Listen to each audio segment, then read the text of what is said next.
would say I thought that Cillian Murphy would probably win the best Oscar. That was until I saw Barbie and Ryan Gosling's gonna take it. No. But really, this is no. I tell you. No, wait. Yeah. Hello.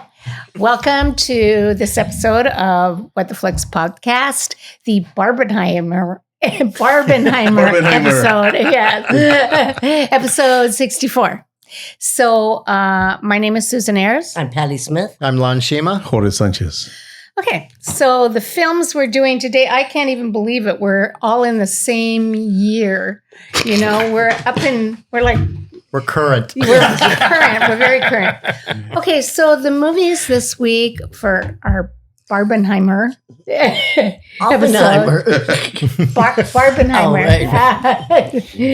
is Oppenheimer, Barbie, Beau is Afraid, and Knock at the Cabin. So we're going to start with Oppenheimer. And George, are you going to give us yes. Let's check out a preview? A little preview.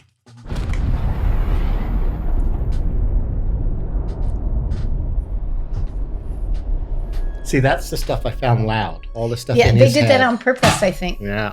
For shock value. Oh, I'm sure they I'm did. so deaf it didn't even hit me as loud. I could hear it. Well, wasn't that you said you had to go watch it again because some of the stuff you didn't catch? Yeah. I think the first time, the first loud, they startled me. I was like, it made me jump.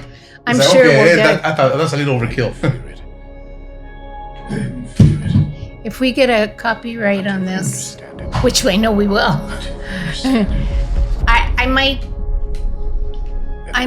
What it is I might do a talkover in it. Yeah, we're discussing having a new way of doing it, when we're talking about to not have the volume. That's what gives you the copyright. Is the sound. Is it the sound or the soundtrack, or do you know? Sound, audio, the audio of the trailer. Audio. So it would be like if I'm discussing and we're thinking of going, okay, my movie is a thing and here's a trailer, and while the trailer is playing, I will be saying directed by such and such, starring such and such, while the trailer plays on a small screen. Because that's another thing I know too, is that when the channels I watch get the copyright strike, they'll play music over it just for slight, not the whole thing, just part of it. Yeah. So, because there is some kind of fair use. There's something about fair use about using certain things. I didn't notice that somebody commented on that and how the music was all the way through it. I didn't even notice it. About what's happening here. In fact, that's one of the things. All the way to a movie? Yep. It was almost constant. Because I think it was a Hans Zimmer. I mean, there's only a couple times where you hear no music. Hans Zimmer? That's what's curious. Who did it? Okay. So, where to begin? George. Oh, Yes. isn't this his movie? It's my movie. Oh, so, I know I don't look like an Oppenheimer girl, but it seems to me that Christopher Nolan has taken everything he has ever learned and executed it perfectly in this movie. It just seemed like it was a class. Like it was like, wow, it's perfect. I give it a perfect score. Like a figure skater getting a perfect 10 or a diver getting a perfect dive. That's how he did this movie. It's like everything he ever learned was perfected in this movie. So just technically as a storyteller, he's amazing because it's kind of a complicated story and it takes place through time. Like there's a lot of time involved, right?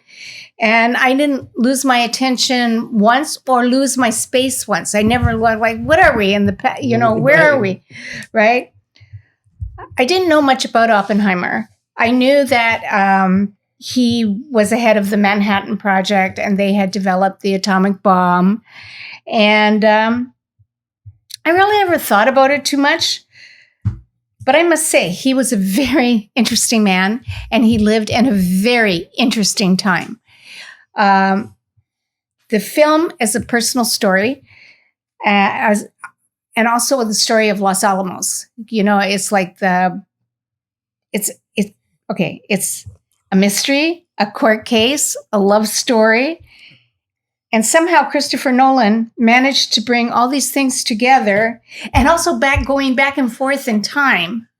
And you never get confused. I just, how just as a writer, that was to me how the director as a writer getting all the complications in there, but also just kind of all the times in there. And like, you're just like, oh yeah, I follow it. I get it. The story is taken from a book called American Prometheus. Prometheus. Thank you. Prometheus. It's a biography by Kai Bird and Martin J. Sherman. The cinematographer, who also is like amazing, is Hoyt van Hoytema, a Dutch cinematographer that he works with a lot. So Nolan works with him at least on 3 or 4 other major movies that he did. They used the IMAX system that really captured the vastness and emptiness of like the New Mexico desert. And this was supposed to be like, I guess in the late 30s. No, yeah. In the late 30s it started. And it's kind of like, so there's nobody there. There's nothing there but the desert. Where do I start with the actors? Cillian Murphy as Killian. Killian. He's Irish. Yeah. Killian. Yeah. Killian. Yeah, it's a hard C. Yeah, okay. Believe it or not, Killian yeah. Murphy. That Charlie would be Carly. No. Oppenheimer. It was quite brilliant. I think that this role is his breakout role he's a charismatic, brilliant, but very flawed human being, like we all are. A lot of the struggle that you see, because in the movie, he really grows and changes, but it's basically done through his face. Like the challenges are not a physical, like he doesn't lose his temper. He just you see it on his face. And that's also Christopher Nolan does a lot of kind of close-ups on his face, and where you can see the kind of what he's thinking or the struggle he's going through. Playing opposite him is who plays Louis Strauss, is played by Robert Downey Jr. And this is how good he was. I didn't really realize it was him till like far into the movie. And he's a major character. Really? No. Oh, wow. But the thing I said to George, I go, okay, this is like, he's like Salieri to Mozart. In other words, Oppenheimer is Mozart and he's Salieri. He hates him. The last thing I'm going to mention is the dialogue. The dialogue is excellent because they kept, like I was saying, a lot of times you go to a movie and like say you're in the 18th century and somebody else say something like cool. Well, nobody's going to say that, in the 18th century. They'll use dialogue, but he not only does his dialogue is so good, it's kind of like he speaks the way people spoke in that time. People spoke differently. They spoke more directly, more politely. They use better English. And if you notice, they speak shorter and faster, and go to the thing. You know what I mean? They talk like that, and that really also puts you in that time period. It's like so the actual filmmaking and the performances by the actors is hard to know which one was more impressive. I couldn't have been more impressed. I'll go back to my original statement. It was perfect. Patty. Well, I liked Oppenheimer too. I liked it because they showed it through one man's eyes, the main guy. I always thought it was Gillian because Like an English Gillian, yeah. Well, it's just this Irish thing where like Kieran Hines. Right. It's not because so it's the CI. Our cousin's name is Gillian. They're both spelled, but they have a G. Yeah. But anyway, the set, everything was great. I didn't recognize Gary Oldman. That's who I didn't Oh. recognize. I recognize Iron Man. No, anyway. I never recognized him. He was the president of the United Yes, States. I know that in And- hindsight. Right. Right. So George is climbing the window. Anyway, I liked it because it was from Oppenheimer's point of view and his life, and you really see no decision is made based on just facts, and it's all these innuendos, people's influences, all the backstabbing, all that kind of stuff. You really see how a person goes through this. I'm glad Gillian was the lead in this, and he did so well because he is such an underrated actor. But I think after this, he'll be good. Oh, yeah. Oh, yeah. I won't be surprised if he won Academy Award for this. I mean, it's that good. It's like, okay, now this is the performance for me to top this one. Right. But I agree with you, Susie. I think all the actors were just excellent in this.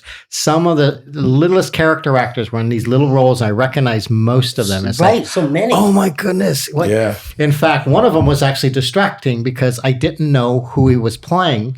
And of course, he doesn't say anything. And I won't say anything, but he's an Academy Award winning actor, but he's just in the background. Yes. That's what I said I won't say, but it made me laugh. And then once I heard it's because this is the problem. I was confused. I kept thinking, okay, why are some things in black and white and why are some things in color? What? But I was not confused as to what the scene was. Like I said, the black and white where they're doing, for example, Senate hearings. Okay, I'm there all the way. So I get when they go there and what they talk about. But it was in the storytelling. It's like, again, this is something I always, in fact, it happens in all our movies. There's all seemingly flashback kind of movie scenes or something. I just wish it's like, I wish they told a linear story. But this is a story I've seen like a couple times on television. I think Sam Waterston played Oppenheimer in a great little miniseries. Right. So this presentation, though, and I'm not a big Christopher Nolan fan. I think I liked Memento, I remember, but then it's like Insomnia was a remake. I thought was okay, but then his other Batman, I was sort of left me cold, you know. Did you do the Batman with Christian Bale? Yes. This is my favorite Batman. Exactly. My favorite That's my favorite one of all of them. Oh, no, and that's why. I mean, that's why he became sort of a big budget director. But even things like Inception, you know, I did not get behind that. Wow. It wasn't just like that, okay, Interstellar was interesting, and then Tenet came out, and it's like, I was so disappointed with that. Oh, yeah. That was so bad. then it's like, okay, so I'm going in this movie thinking, okay, it's Christopher Nolan, and it's 3 hours long. Well, he does long movies. Yes. I remember. Oh, yeah, no, exactly. But the thing is like, okay, 3 hours long. And I was so amazed. I was there almost every time on the screen. Yeah. Now, it could be because of that element, because there are so many characters. I mean, there are more Nobel Prize winners represented in this movie than I think any movie I've ever seen, right? Almost everyone on screen went on, or the characters are playing, went on to win Nobel Prize in physics, for example.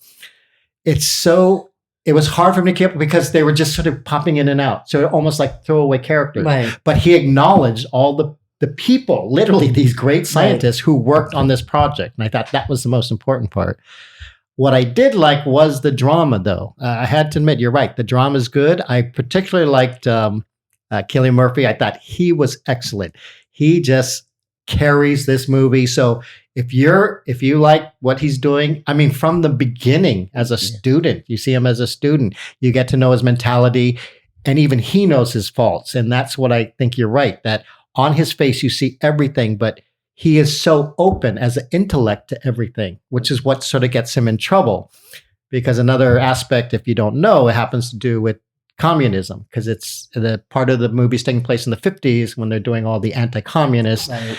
I think it actually goes even back. It doesn't start like in 39. Oh, no. Well, see, it does that, but they don't really talk about, like, you see, for example, them going to a party because Oppenheimer marries Emily Blunt's character, who was a former card-carrying communist, because she was married to a communist or associated with one at one point and everything. But she sort of left the party. It was just one of these things. Oh, if he's in it, okay, I'll get into it. So but he is open to such all political ideas that he's just like, and all scientific ideas. That was a problem for him. And the thing is that that the army wanted to secrecy, and he's like, science can't exist like that. I have to have all opinions. I have to have all thought. Yes, and I agree, because that's also why it's fascinating too when he gets to the moral dilemma of creating such a weapon. Right.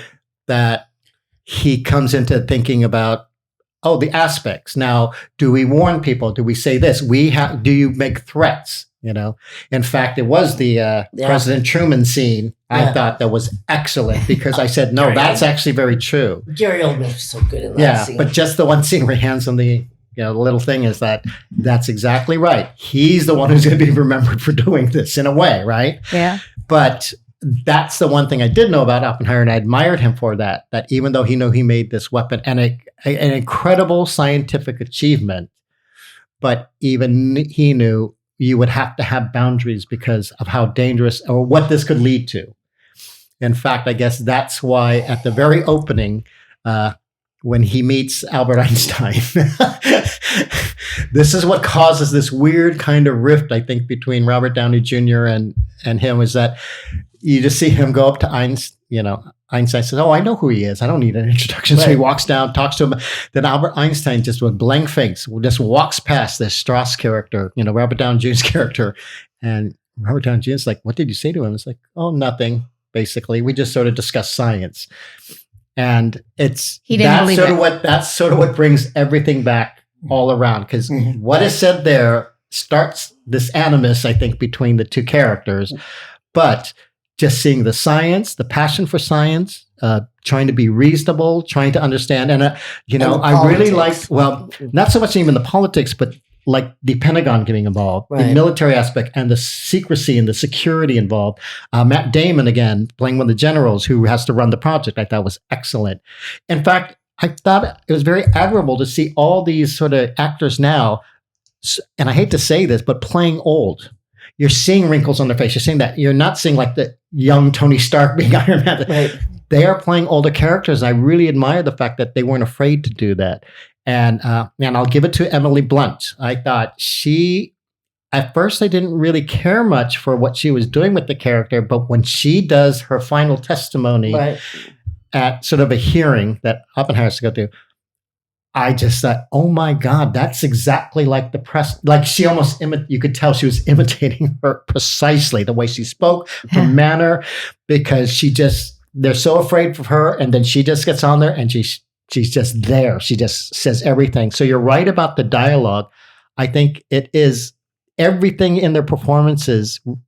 And again, I give it to Christopher Nolan. Really reflects, I thought, the period. I really felt I was in that period. And you're right. No anomalies. I'm sure there are some that I didn't catch, but I think it was that sort of civility that people had. How would you put it? Like you said, politeness. It's a manners. It's exactly and that. Not going like you can get angry, but you don't break into a fight. You don't express do this. it in a very logical way. As you see in this movie too, you walk off the job. Right. This is not for me. I cannot submit to this kind of thing. But yeah, and again, plethora of character actors and just so many great performances and characters. So this is probably my favorite Christopher Nolan movie ever. Can I interject something? I thought they did not need to have every famous actor in that movie. I thought it took away from the movie. It's like Emily Blunt could have been anybody because her part's not that big. Right? It could have been anybody. It could have been... well, in a way, I agree, yes. It's just too many...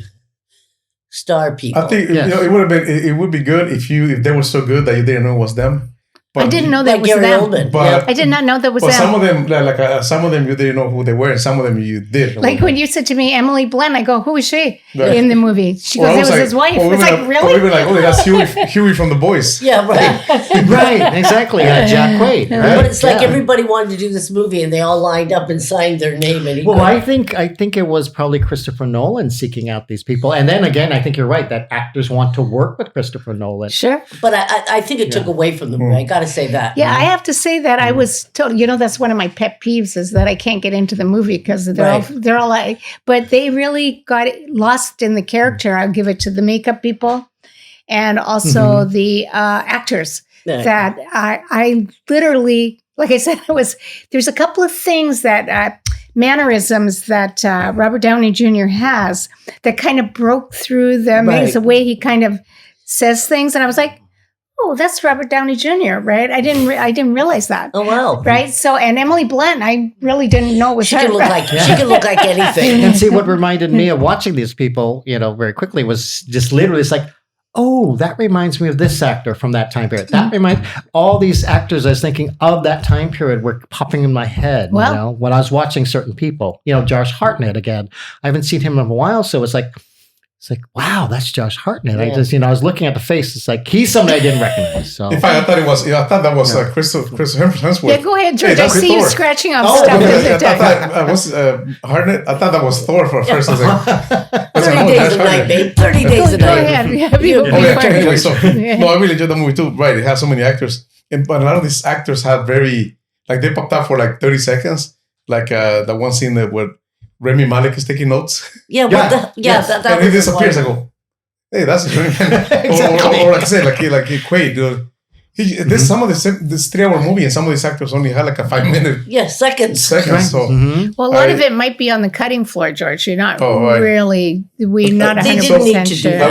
I enjoyed the movie. Initially, the time jumps threw me off a bit, but once I figured out that black and white means this time period, when they kind of faded in this time period and that time period, and then and also it's kind of like reminding me of the movie Air, where when you watch a historical movie, you start throwing names out like, oh, there's Albert Einstein, there's that scientist, right, and the movie Air is like, yeah, with this kid, Boomer Esiason, and we got this. So and you're like, at that time, no, they're just barely known, and now they're like, but actually, I'm thinking Oscar nominations all around on this one. I said all the actors, I'm sure they're gonna get Best Actor. Not get nominated for Best Actor or Best Supporting. Robert Downey Jr. might win for Best Supporting Actor. He was just so good. Like you, I had no idea it was him until later on. It took me a minute. In fact, Which is something that's usually only British actors seem to do to me. I mean, I would have thought. obviously did with Gary Oldman. When Emily Blunt. And also, I think the movie talks about there's you're dealing with military weaponry and science. And when you talk about military and weapons, that's always secret. It's always secret. You cannot have anybody else knowing what you have. But science has to be open to everybody. So, but if you're mixing the two, that you have something that needs to be open to everybody, but really can't be open to everybody. So he has that dilemma. Also, too, I also think that. Oh, I'm sorry. You have to. There was a time that I was into. I got into like Mexican art and Mexican cooking. And that period, 1930s, right, was, and I really didn't realize in the world, this is an amazing time. Science and art. And it was a total revolution. That was the artists were revolutionary. 20s to 30s, yeah. Communism, you can't take the people out of the place like, oh, this is terrible communism. But at that time, people were experimenting with lots of stuff, and the communists basically, most of the labor unions were communist, and that's here, right? I mean, it was mainly to the United States. It's not communism now; it's communism then. When they were involved in it, it was just another thing. It was new. They were like trying it on, like well, this it was is also a time interesting. where scientists and painters were rock stars. They were. Appreciated them more than what they like are. Einstein. I took a whole class in that Frida time Kahlo, period. those guys. Unbelievable. All the art in all different It's like, areas. whoa, this was a very interesting time. Like I said, I really realized that when it was like, people were like, a lot of artists fled from Europe to Mexico. Right. And because they were Jewish, or they were, you know what I mean? And we think of them as Mexican artists, but they're not. They were actually just came there. And I was like, and I was like realizing it's like, wow, the world was, even though scary, it was also really interesting at that time. That time period. Right. Yes. I mean, fascism, communism, were kind of new ideas, and people were like, whoa. Embracing them Yeah. Well, in a way, yeah. It was like the 60s before the 60s. They were trying them on, but I Mhm. thought that was the same with the science. It's like he needed everybody's opinion, and they needed to be free to speak. Exactly. So, of course, as a scientist, he's going to be interested in everything because he's already interested in everything. And he's trying to get to a goal. He needs more ideas. But a scientific mind, of course, if there's something trending like, oh, what is this communism thing? Oh, then he liked the girl, basically it. He liked the girl. That's what got him into it. He liked a lot It's of always girls. a girl. Or a guy. One criticism I've noticed people say about the movie, which I noticed too, was the more like on the technical part, the audio, where when they would see those explosion scenes, it would just a little too loud. They could have lowered a couple of dBs for that one. They were just too startling. Yes, thank you. I forgot to even mention that. I wore my earphones throughout the entire movie because I thought it was way too loud. I love the stuff. I love it, but at the time it was just too. The difference was too much. Right. That if the dialogue was almost as loud as that, then it would be as startling. So but I thought he did that he wants to used scare that. you. He wants to scare you. Maybe he wanted to use that. The intensity of that experience was so scary. He wanted you to feel it like that. That's what I thought. I was very disappointed at the explosion. I've seen way better versions. Well, remember, Truman was pissed because he didn't want to do the hydrogen thing, which would have been worse. Well, sorry. Oh, go ahead. No, I said a thing with Neil deGrasse Tyson, and he said that they got all that stuff right, the way they look, the mushroom clouds, all the scenes of the things going off and bombs, whatever. He said that they got that correct. The effects department. I don't want reality. I want it to look big. Well, see, but and even the sound to be, it was loud, but it wasn't big. No, I would say I thought that Cillian Murphy would probably win the best Oscar. That was until I saw Barbie and Ryan Gosling's gonna take it. no. Well, really, this is no. In reality, it's until I saw Bo is Afraid. I think that. Different the other movie we're doing. I think Joaquin Phoenix just wow. So I thought Cillian Murphy was gonna be, and then I saw Boys Afraid. I got nope. Joaquin Phoenix does it again. Wow. So should we score it? Yeah, okay, Patty. 7. I give it a 9. 10. Did you say 7? Yes, I did. So we'll be back. Okay, we'll be back.